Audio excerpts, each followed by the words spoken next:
L'invité du jour vous est présenté par Algérie Télécom. Algérie Télécom, toujours plus proche. Bonjour à tous sur les ondes de la chaîne 3. Nous recevons aujourd'hui Madame Ibtissam Hamlaoui, présidente de l'Observatoire national de la société civile, et présidente également du Croissant Rouge algérien. Madame Hamlaoui, merci d'avoir accepté l'invitation de la chaîne 3. Bonjour, bonjour à nos auditeurs. Merci à vous pour cette invitation. Alors, Madame Hamlaoui, si vous permettez, on va commencer déjà par présenter l'Observatoire national de la société civile et puis connaître également sa mission, s'il vous plaît. Merci beaucoup. Merci à vous de nous offrir cette opportunité d'éclaircir pas mal de points à nos auditeurs, à la société civile algérienne, aux citoyens aussi qui doivent comprendre ce que c'est que l'Observatoire national de la société civile et quelles sont ses prérogatives, ses marges de manœuvre. C'est un élément très très important qui va nous permettre d'évoluer et d'arriver à de réaliser les objectifs de l'Observatoire. Alors, il faut savoir que l'Observatoire national de la société civile, il a été créé par Monsieur le Président de la République selon un décret, le décret 2139. C'est un organe consultatif. Oui. Point. Juste consultatif auprès de Monsieur le Président de la République. Donc, notre principale mission, c'est de dialoguer, concerter et proposer. Ça, c'est notre rôle principal. Après, les outputs, on n'est pas encore arrivé les perspectives et l'analyse des données qu'on est en train de récolter au niveau des wilayas. Alors, l'Observatoire de la société civile est constitué par, selon le nouveau décret qui a modifié le premier décret, le décret 23349, à présent, il est constitué de 85 membres, dont 58 délégués locaux, chaque délégué va représenter sa wilaya. Il y aura 10 qui représentent les associations nationales, dont 3 issus de Croissant Rouge algérien, du Croissant Rouge algérien, des scouts musulmanes et association Iqra. Ces 3 associations qui ont l'utilité publique. Et après, il y aura 8 qui seront choisis par Monsieur le Président de la République parmi les cadres qui ont déjà eu des recherches, des études, qui ont contribué à la promotion de la société civile au niveau national, et 4 issus de l'immigration. Et il y aura aussi 8, je crois, si le compte est bon, issus des organisations nationales, des organisations professionnelles et des syndicats. Donc, c'est la future composition de l'ONSC. Il faut savoir qu'avant, selon le premier décret qui a créé l'ONSC, on n'était que 50. Donc, j'en étais déjà membre parmi les cadres choisis par Monsieur le Président de la République. À présent, la démarche, bien sûr, entre autres dans les missions de l'Observatoire national de la société civile, il faut savoir que dialoguer, ça nécessite qu'on soit présent au niveau des wilayas. Absolument. Tout à fait. Donc, on a commencé avec toutes ces rencontres que j'ai effectuées pendant les 5 derniers mois, depuis que je suis à la tête de cet observatoire. On a visité 29 wilayas. C'est énorme. C'est énorme, oui. On a un laps de temps aussi court. Tout à fait. Donc, c'était un programme un peu chargé. On a profité de la saison estivale parce qu'il faut savoir que la société civile aussi, c'est des volontaires. Donc, on a préféré travailler dans la période où ils étaient en congé. Comme ça, on pouvait toucher un plus grand nombre des associations, des présidents d'associations et des membres d'associations à l'échelle nationale. On a visité aussi le Grand Sud en été. C'était très important pour nous d'écouter tout le monde. On a écouté les associations, les différents acteurs de la société civile, et on est en train d'élaborer notre bilan annuel, notre rapport qui sera présenté à Monsieur le Président de la République. En fait, c'est une transition toute faite pour parler de la dernière rencontre en date que vous avez présidée. Elle a eu lieu donc avec une délégation de notables de la wilaya de Djanet. Alors, comment s'est déroulée cette rencontre et quels sont les dossiers qui y ont été examinés lors de cette rencontre? Oui. Il faut savoir que Jeannette, moi je l'ai visitée déjà 4 fois, entre le Croissant Rouge algérien en tant que présidente du Croissant Rouge algérien et en tant que présidente de l'ONSC. C'est la deuxième wilaya que j'ai visitée en tant que présidente de l'ONSC. Oui. C'est une société civile très très active et très très développée sur le plan intellectuel, et ils ont le sens de la responsabilité. Ils connaissent les enjeux politiques et les enjeux sécuritaires. C'est une wilaya frontalière. La plupart, c'est des Touaregs, ce n'est pas la majorité. Oui. Et le contact avec eux, c'est un contact très, très facile et harmonieux. Ils nous ont beaucoup aidés au Croissant Rouge algérien et on continue à travailler avec cette société civile. La rencontre qu'on a effectuée avec ces notables, elle était dans le but de s'acquérir de certains éléments, certains dossiers qu'ils veulent qu'on transmette à Monsieur le Président de la République en tant qu'organe consultatif. C'était une rencontre très très fructueuse. Il y avait pas mal de dossiers et nous allons faire en sorte que leur voix arrive là où il faut, que les dossiers soient traités au bon moment. Il faut savoir aussi qu'à travers ces rencontres, nous avons écouté à pas mal de doléances, pas mal de problèmes. Et croyez-moi, on a réglé, on va parler statistiquement, 70% des problèmes qui nous ont été présentés, exposés par la société civile. On va dire beaucoup plus d'ordre social ou d'ordre parce que les walis ils étaient présents avec nous, donc ils prenaient note, il y a des problèmes qui ont été réglés sur place. C'était vraiment une rencontre dans le cadre de cette démocratie consultative qu'on est en train de promouvoir, dans le cadre de cette démocratie participative, c'était des rencontres très très fructueuses pour les autorités locales qui ont eu la chance d'écouter leur population, et pour la population et la société civile locale qui a eu la chance d'avoir un représentant de la présidence de la République avec les walis sur place. Alors, en parlant de société civile et puis de démocratie participative, lors de votre déplacement à Bni Abbas, précisément, vous avez appelé à une meilleure coordination entre les acteurs associatifs et les autorités locales pour lutter malheureusement contre des fléaux qui sont en augmentation. On citera par exemple le trafic de drogue, malheureusement. Il y a eu même la signature d'une convention avec l'Office national de lutte contre la drogue et la toxicomanie et l'Observatoire national de la société civile. Comment vous avez abordé ce sujet sensible avec les associations et surtout leur dire que ça devient un problème de sécurité nationale?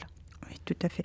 Ce qui est bien, c'est que c'est la société civile qui nous a abordés par rapport à ce sujet. Il n'y a pas eu une rencontre sans que les acteurs de la société civile nous demandent de les accompagner, de les aider pour lutter davantage contre ce fléau social qui touche nos jeunes et maintenant même les enfants, ils sont victimes de la propagation de la drogue. Donc on est en train d'effectuer un grand travail avec les associations de la société civile, tous les acteurs de la société civile au niveau local. Nous avons un plan de charge très important avec les comités de quartier qu'on est en train de pratiquer. Il y a une stratégie nationale qui a été mise en œuvre par l'Office national de lutte contre la drogue qu'on est en train d'accompagner. Et je reviens aussi je réexplique à nos auditeurs que l'Observatoire, il n'a pas de mission fixe. Donc la lutte contre la drogue, il y a l'Office qui s'en occupe.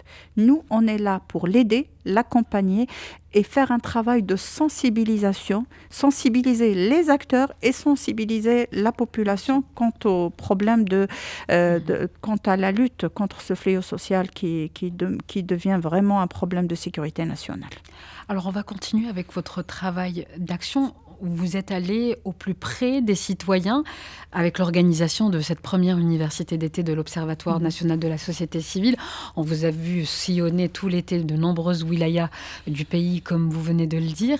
Est-ce qu'on peut avoir au moins un pré-bilan de ces visites que vous avez effectuées dans les différentes régions du pays? Alors, moi, je suis très, très fière de notre bilan.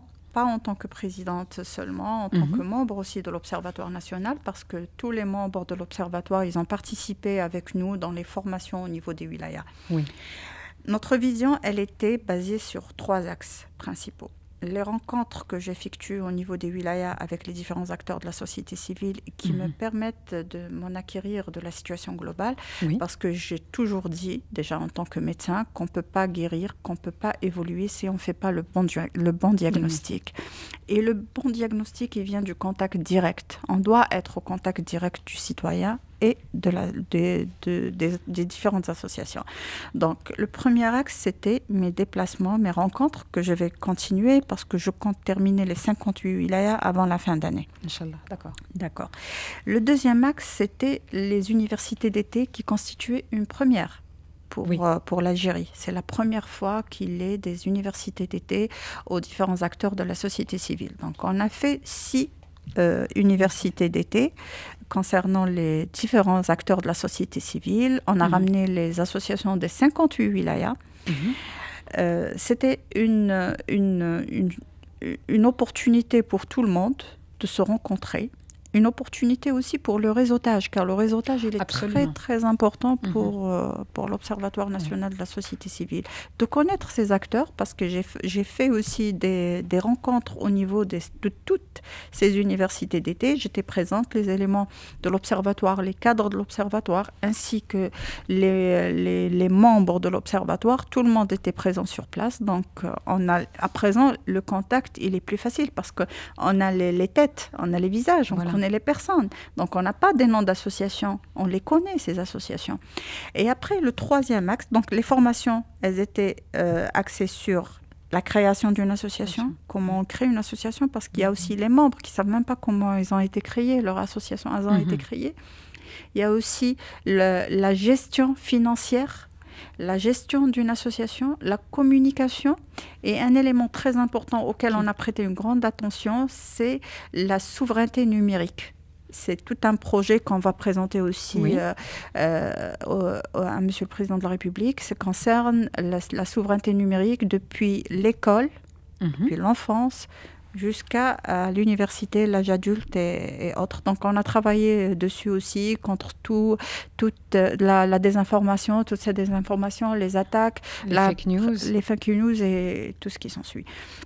Donc ça, c'était pendant les universités d'été. Ces universités d'été, on a commencé avec les 6. Après, on part maintenant sur les thématiques. Donc, on a fait les universités d'été des associations de vocation culturelle beaucoup plus. Il y a eu aussi des ateliers concernant la préservation du patrimoine national, matériel et immatériel. Et après, on a fait la rencontre des associations qui s'occupent des handicapés. C'était très, très important. Et là, le troisième axe, qui est aussi un axe très, très important, c'est partir sur les formations locales.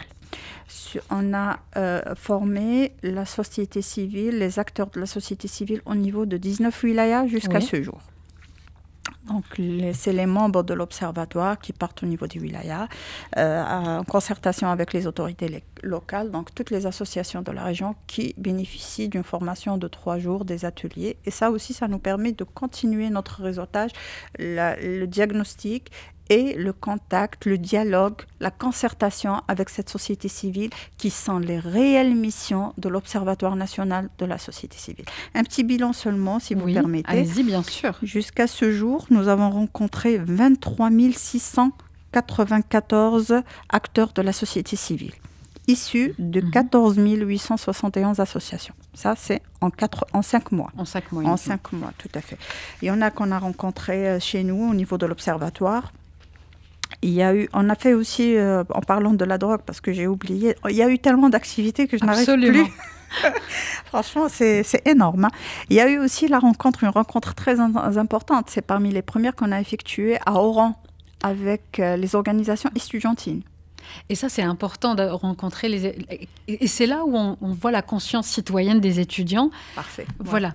Moi, la question que je me pose, c'est quel retour vous avez eu des associations quand ils voient la présidente de l'Observatoire national de la société civile aller à leur rencontre dans leur région, dans leur wilaya? Est-ce qu'il y a enfin cette relation de confiance qui s'établit, madame? Ah oui. Il y a un changement radical. Moi, je lis à travers les commentaires, les messages que je reçois.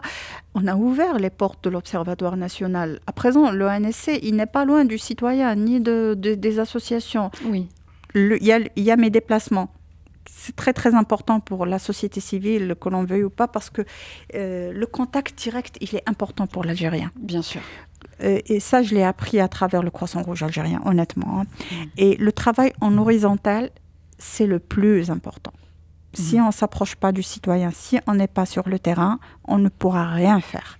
Donc, ils étaient très heureux. On a eu des discussions avec tout le monde. D'ailleurs, les rencontres sont interactives. Il n'y a pas de limitation. Il y a eu des rencontres où on a passé plus de 5 heures à parler avec les associations, hein, croyez-moi. Oui. Donc, tout le monde peut parler. Il n'y a pas une personne à qui on a interdit de s'exprimer. Et je continuais jusqu'à ce que tout le monde soit satisfait et tout le monde puisse parler. Il y a eu des interrogations, bien sûr, il y a eu des insatisfaits, et ça fait partie de la démocratie déjà. Voilà. Donc, franchement, c'était très, très bien, c'était extraordinaire. Il y a eu aussi ces universités d'été, parce que sur 3-4 jours, tout le monde est là, tout le monde discute. Il y a une dynamique. Oui, tout à fait. Donc, en quelque sorte, la société civile a vécu cet été avec toutes les activités de l'ONSC, un renouveau, on va dire, donc une nouvelle dynamique qu'on va essayer déjà de poursuivre tout à fait, et de maintenir déjà, et après pourquoi pas d'améliorer et de faire davantage pour ce qui va venir. Donc je reviens à un point très important. Allez-y. Cette rencontre par rapport aux organisations estudiantines. Oui. Il faut savoir aussi que les organisations estudiantines, elles font partie aussi de la société civile. Bien sûr. Et les avoir avec nous au niveau de l'ONSC, c'était aussi quelque chose de très, très important pour nous. C'était vraiment un gain énorme, parce que c'est une société civile intellectuelle, instruite, très, très bien encadrée, ambitieuse. C'est de bon augure. Tout à fait. Et elle est présente partout. Elle est présente partout. La jeunesse, elle est partout. Les étudiants sont partout. Donc là, tout le travail qu'on est en train d'effectuer avec eux, et ce qu'on va faire avec eux en 2026, parce qu'il y a tout un programme aussi avec les organisations estudiantines, notamment dans la lutte contre les fléaux sociaux. Donc c'est tout un travail qu'on est en train de préparer. Et on a jumelé un peu entre ONSC et Croissant Rouge algérien. Il y a eu aussi les formations de ces organisations estudiantines au niveau de leurs universités d'été dans les premiers secours. C'est très important pour avoir aussi des étudiants qui savent secourir au niveau des cités universitaires et même dans les catastrophes, parce que toute personne est importante pour nous. Donc on essaye de faire, d'être partout, de faire un peu de tout, et puis c'est tout. Et puis ça marche. Et puis d'ailleurs, à l'occasion de l'ouverture de la Conférence nationale des associations des personnes aux besoins spécifiques, c'était entre le 12 et le 14 septembre, vous avez échangé avec les représentants de ces associations. Et ils sont tout aussi actifs. Les personnes qui ont un handicap sont très actifs au niveau des associations. Quel retour vous avez eu de leur part ? Et moi, j'estime que c'était parmi les meilleures rencontres qu'on a fait au niveau de l'Observatoire national de la société civile, car c'est une catégorie qui a beaucoup de courage et que je respecte énormément. Et c'était très, très émouvant pour moi de voir ces gens-là qui sont vraiment dans la souffrance, on va dire. Il faut dire ce qu'il en est, il faut appeler les choses par son nom. Avec beaucoup de courage, beaucoup de persévérance, beaucoup de volonté à mieux faire. Ils ont En fait, ils ont un courage que je crois que nous, on n'en a pas, franchement, parce qu'ils se sont déplacés. Déjà, la rencontre, elle était à Mascara, parce qu'on essaye aussi à l'ONSC de ne pas centraliser toutes nos activités au niveau de la capitale. Voilà. Donc, ils sont venus un peu de partout. Il y a eu 1000 associations. 1000 acteurs de personnes invalides qui étaient là, des enfants aussi, des enfants autistes, des enfants IMC, beaucoup d'associations. Et j'ai fait de mon mieux pour essayer de faire parvenir toutes toutes leurs revendications là où il faut, au niveau des ministères, au niveau des autorités locales, même au niveau de la présidence de la République, parce que je trouve que c'est très très important d'aider cette catégorie. Il faut vraiment être à l'écoute, il faut les soutenir et on va continuer à les soutenir comme on peut. Et en parlant de soutenir certaines catégories, alors lorsque vous êtes parti à Tizi Ouzou, vous avez rencontré des femmes entrepreneurs qui ont demandé un meilleur accompagnement, précisément des femmes rurales. En quoi consiste ce meilleur accompagnement ? Bon. Moi, j'essaye toujours de rester dans mes prérogatives. Absolument, je comprends. L'État algérien, il a essayé de faire... l'État algérien en général, on a tout fait pour cette catégorie-là. Donc, il y a eu pas mal de programmes, pas mal de fonds alloués à cette catégorie-là, qui passent par le ministère de la Solidarité nationale. Oui. Donc, j'estime qu'il y a eu une mauvaise communication à un certain moment. Donc, l'avantage aussi de nos rencontres, c'est que les cadres de la solidarité nationale, les cadres de la jeunesse, les cadres des différents ministères sont présents avec nous. Donc, sur place, on a eu déjà un bon retour, car il y aura des journées de formation, d'information, parce que l'accompagnement, il y est. Le ministère de Solidarité nationale, NASDA, il y a pas mal de programmes qui sont alloués, qui sont destinés aux femmes rurales, à la femme entrepreneur et le Makit Beit. Donc, il y a pas mal de programmes, mais il y a une mauvaise communication. Les gens ne savent pas, ne connaissent pas ces différents programmes. Donc, avec le temps, on a sollicité aussi Madame la ministre pour qu'il y ait plus de communication. Et c'est vrai qu'ils ont accéléré la cadence de l'information concernant cette catégorie. Alors, on va parler à présent de la diaspora, puisque en marge de l'IATF, la foire commerciale intra-africaine, vous avez rencontré des représentants de la diaspora algérienne. Et puis, vous me corrigez si je me trompe, vous avez insisté sur le rôle des associations de la communauté nationale installées à l'étranger pour promouvoir l'Algérie et puis apporter également leur contribution au développement du pays. Oui, bien sûr. Moi, je considère cette diaspora comme un trésor pour l'Algérie. Mais c'est clair que tout le travail, il y a un grand travail qui doit s'effectuer avec cette diaspora. Et j'étais agréablement surprise par rapport au niveau intellectuel, le niveau aussi de conscience et le niveau de nationalisme de cette diaspora qui était présente avec nous. On a partagé pas mal... déjà, on a eu une rencontre générale. Ils étaient 58 acteurs de la société civile. Et après, le lendemain, on a organisé des rencontres bilatérales avec tous ces représentants de la société civile. Il y a des projets qui sont en cours avec certaines associations. Il y en a qui sont en attente. Il y en a qu'on va développer davantage, qu'on est en train de discuter. On a aussi on a fait un programme par rapport à la fin de l'année et 2026 avec le secrétaire d'État chargé de la diaspora pour réaliser des réunions par Zoom. Très bien. Par ville, en France beaucoup plus. Et ça va nous permettre de connaître aussi davantage d'associations qui sont installées là-bas. Et après, pour la suite, moi je dis toujours qu'il faut faire le diagnostic avant de programmer quoi que ce soit.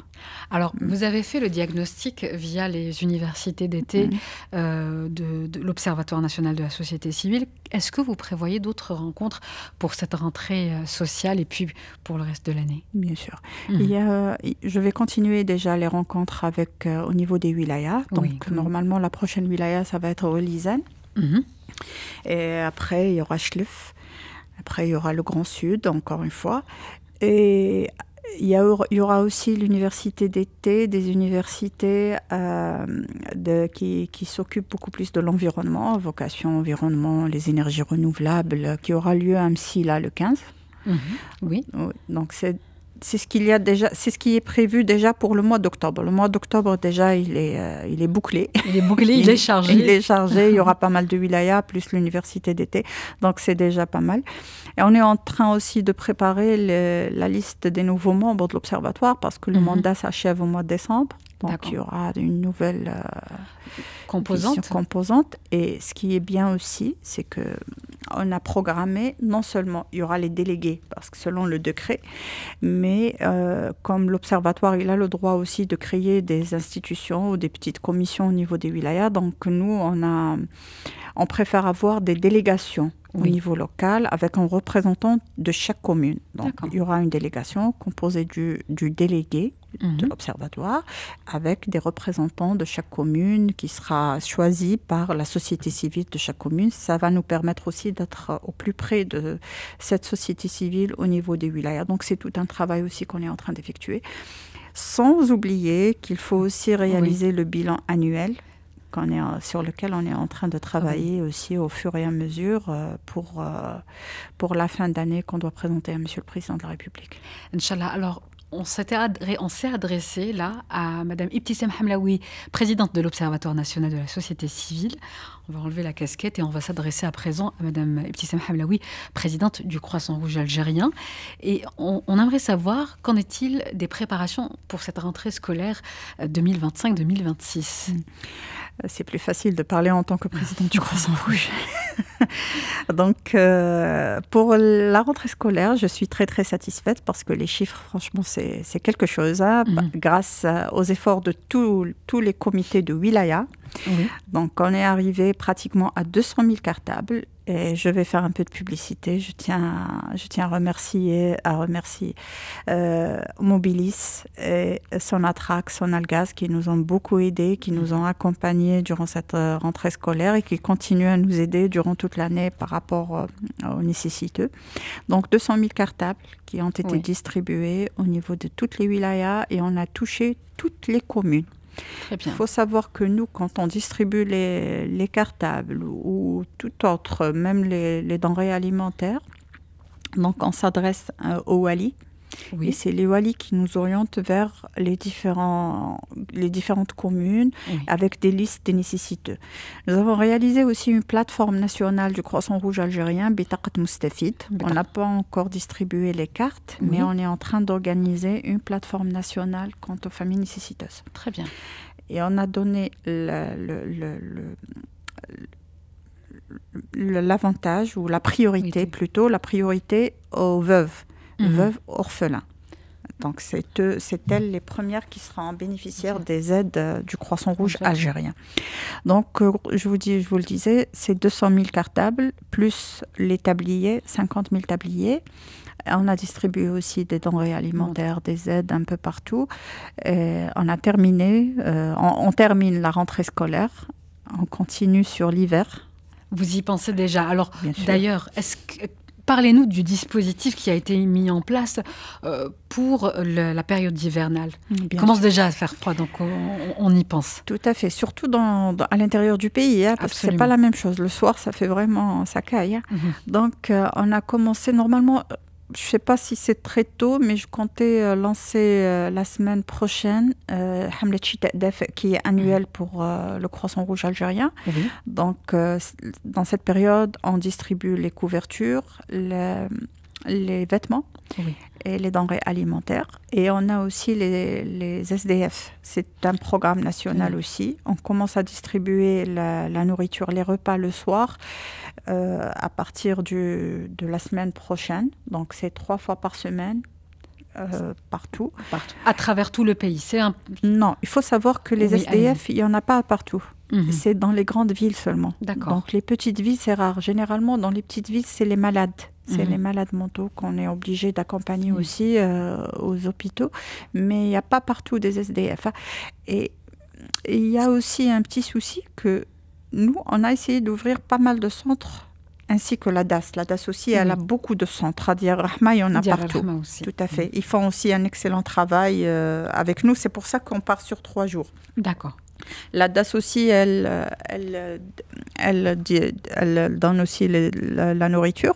Il y a aussi certaines associations qui accompagnent les SDF. Mais le problème, c'est que les SDF, ils refusent d'être dans des centres. Ils préfèrent rester dans leur truc. Donc, ce n'est pas un problème de moyens. Ni pour l'État, ni pour le Croissant Rouge algérien. Ni de mise à disposition de structures. Non, du tout. Ça aussi, je tiens à éclaircir parce qu'il y en a des familles, des femmes, des hommes à qui on propose de venir. Et nous, c'est des centres ouverts. Hein. Le Croissant Rouge, tu n'es pas obligé de rester. Hein. On est là pour t'aider, on te donne ce qu'il faut. Tu veux rester, tu restes. Tu veux partir, tu pars. C'est pas évident. Ils veulent pas. Hein. C'est un peu particulier, c'est compliqué. Mais c'est quelques wilayas. On a 4 ou 5 wilayas où il y a beaucoup d'SDF. Mais après, pour le reste, il n'y en a pas. Hein. Il n'y en a pas. Et vous avez donc prévu tout un dispositif, vous le disiez, en nourriture, en vêtements, en repas chauds pendant la période hivernale. Est-ce que vous avez également prévu un autre programme spécifique au CRA pour cette fin d'année ? Pour cette fin d'année, à part ces 2 programmes, après, il y a aussi, donc on est en train de faire notre bilan aussi par rapport aux dons de sang. Absolument. On a une plateforme. La numérisation, elle était très importante au Croissant Rouge. J'estime qu'on est très, très bien numérisé. Hein. Très bien. Donc, on a une plateforme de donneurs de sang. Pour le moment, on a 5000 donneurs de sang et qu'on est en train d'exploiter. Et on va ouvrir des comptes pour toutes les DSP, toutes les directions de santé de wilaya. Comme ça, ils pourront rentrer en contact direct avec ces donneurs de sang, notamment pour les groupages rares. Donc, il y a 5000 déjà donneurs de sang. Qu'est-ce qu'il y a d'autre pour le CRA? On ne s'arrête pas non plus. Hein. Les nomades également. Voilà. Les nomades, on est en train de travailler avec eux. Non, allez-y, parce qu'il me parle avec moi en même temps, donc c'est pas problématique. D'accord. Après l'hiver, je sais pas. Je pense que déjà pour cette fin d'année, c'est un programme qui est chargé, puisque vous vous occupez donc de l'Observatoire national de la société civile et du Croissant Rouge algérien. Un dernier mot, Madame Ibtissam Hamlaoui, pour donc clore cette émission. Je vous remercie tout d'abord. Je remercie nos chers auditeurs qui ont été là avec nous. Moi, j'estime que déjà être à la tête de l'ONSC, c'est un grand honneur et une grande confiance pour laquelle je remercie Monsieur le Président de la République. L'Observatoire en soi, c'est une vision que le président de la République avait depuis son élection, la société civile, l'importance qu'il a donnée à cette société civile, elle était bâtie sur une vision globale. La société civile joue un rôle et jouera toujours un rôle très très important dans le développement local. L'Observatoire, il est là juste pour l'accompagnement, pour les aider, pour faire parvenir leur voix là où il faut, et on va continuer à faire notre travail, et j'estime que notre programme pour l'année 2026 est très très riche, et ça va permettre de promouvoir cette société civile davantage. Et je vous remercie Madame Ibtissam Hamlaoui, présidente de l'Observatoire national de la société civile et présidente du Croissant Rouge algérien. Merci encore. Merci à vous.